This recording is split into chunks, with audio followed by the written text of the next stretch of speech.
Good morning, everyone. We are Group 1. So today, our topic is all about media censorship.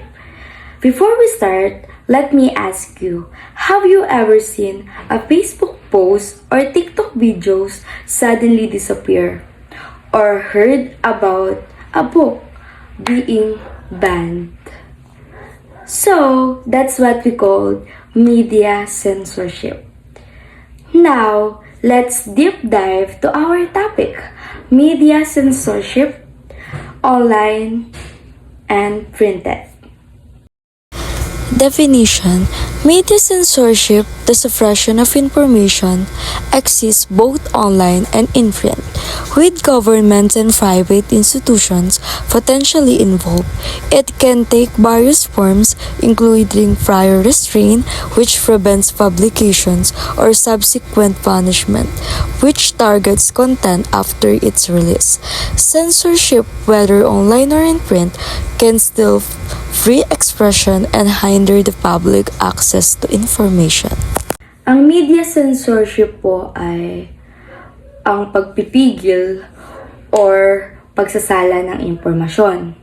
Nangyayari lang po yung media censorship sa online, sa internet, and sa print like dyaryo, magazine at iba pa. Yung maaaring gumagawa po ng media censorship ay ang gobyerno or private institution. May iba't iba tayong anyo ng media censorship. Ang una dyan is yung prior restraint, and then yung pangalawa is subsequent punishment. Unahin natin yung prior restraint. Ano nga ba yung prior restraint? Ayun yung pagpipigil bago mailabas ng balita or impormasyon. Kunwari, for example, may isang reporter na yung pinapahayag niya sa balita ay yung pagbabatikos sa gobyerno. Bago mailabas yun, pipigilan yun ng opisyal para hindi na ma-publish. Ganun yun sa prior restraint. And then sa subsequent punishment naman yun, ayun yung parusa pagkayaring mailabas ng isang informasyon o balita. Kunwari din, for example, may isang vlogger na nag-video tungkol sa isang kumpanya na mali yung patakaran at hindi maganda yung pakikitungo sa mga empleyado. Pagkayari niyang mailabas yung video na yon, maaari siyang magkaroon ng punishment tulad ng pagpapasara ng channel niya, and then pwede pa siyang kasuhan. Ganyan yung sa subsequent punishment.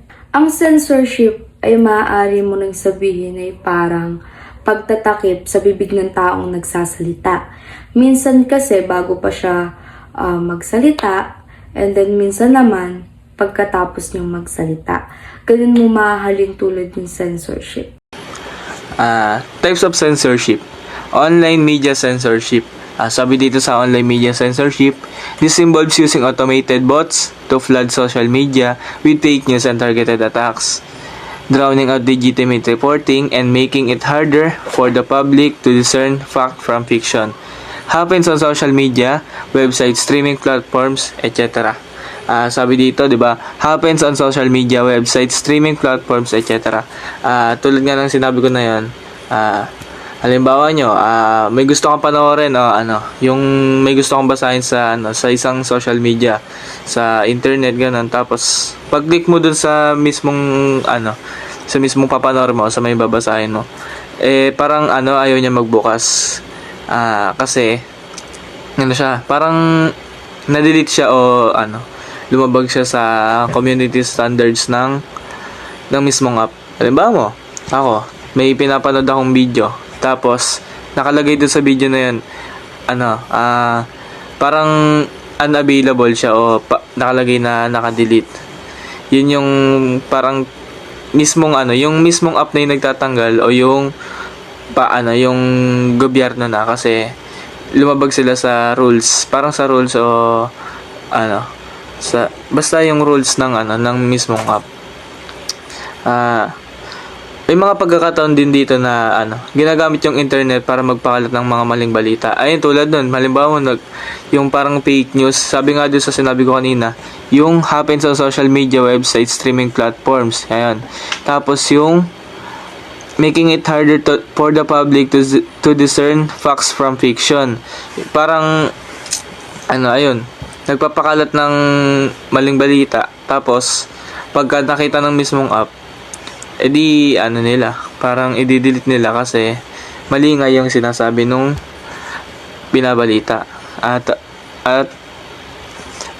Yung mga example doon nito is blocking certain websites in a country, removing posts, ayun sinabi ko, removing posts that break rules, filtering search engine results.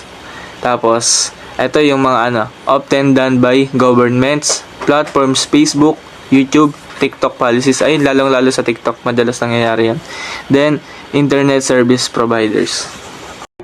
Printed media censorship. Printed media censorship refers to the control or suppression of content in newspaper, magazines, and other printed publications by government or other powerful entities.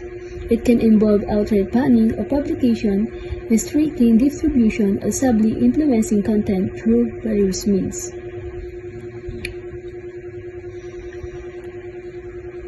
Ano nga ba ang printed media censorship?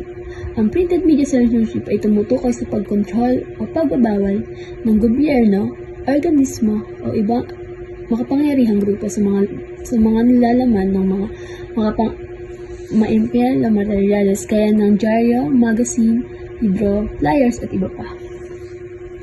Ang layunin nito ay pigilan ang pagkalat ng impormasyon na itinuturing na mapanganib, bastos, mapanira o laban sa pamahalaan o sa isang grupo. Maaari rin itong gawin para protektahan ang moralidad, relihiyon o pambansang seguridad. Mga halimbawa ng printed media censorship: pagbabawal ng mga librong may kontrobersyal na nilalaman, pag-blur o pagtakip sa mga imahe sa magazine. Halimbawa nito ay yung mga magazine na may hubad o malaswang larawan ay minsan tinatakpan o hindi pinapayagan ilabas ng mga konserbatibong bansa o probinsya. Pag-edit ng mga artikulo sa dyaryo, pagkumpiska ng flyers o babasahing politika. Halimbawa nito yung kapag may protesta, minsan syempre may kinukumpiska ito ng otoridad para ang mga leafers o flyers na nagpapahayag ng yung puna sa gobyerno. Reason for censorship. Some reasons why censorship happens. National security to hide sensitive information. Ito ay tumutukoy sa pagtatago o hindi pagpapalabas ng impormasyon na maaaring magdulot ng panganib sa kaligtasan ng bansa, tulad ng mga plano ng militar, lihim na operasyon o mga sensitibong datos na pwedeng magamit ng kaaway. Protecting morals, removing offensive content. Layunin nitong alisin o bawasan ang mga nilalaman na itinuturing na nakakasira sa moralidad ng tao o kultura gaya ng malaswang larawan, diskriminasyon o mga pananalitang nakakasakit sa damdamin ng ibang tao. Political control, avoiding criticism of leaders. Ito ay tumutukoy sa pagkontrol ng impormasyon upang hindi maipakita o mailathala ang mga puna, reklamo o opinyon laban sa mga namumuno sa gobyerno. Kadalasan upang mapanatili ang kanilang magandang imahe sa publiko. Preventing misinformation, stopping false claims. Ang layunin nito ay pigilan ang paggamit ng maling impormasyon o pekeng balita na maaaring magdulot ng kalituhan, takot o maling paniniwala sa mga tao.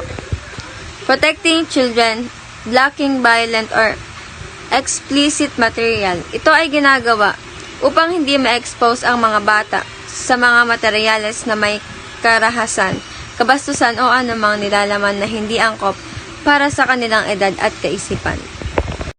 Dito naman po sa effects, meron po siyang positive at negative. Ang una po sa positive, prevents harmful content. And yung pangalawa po, protects public safety. And then yung pangatlo po, keeps social order. At sa negative po, ang una po, limits freedom of speech. Pangalawa po, reduce public awareness. And the last one, hides the truth.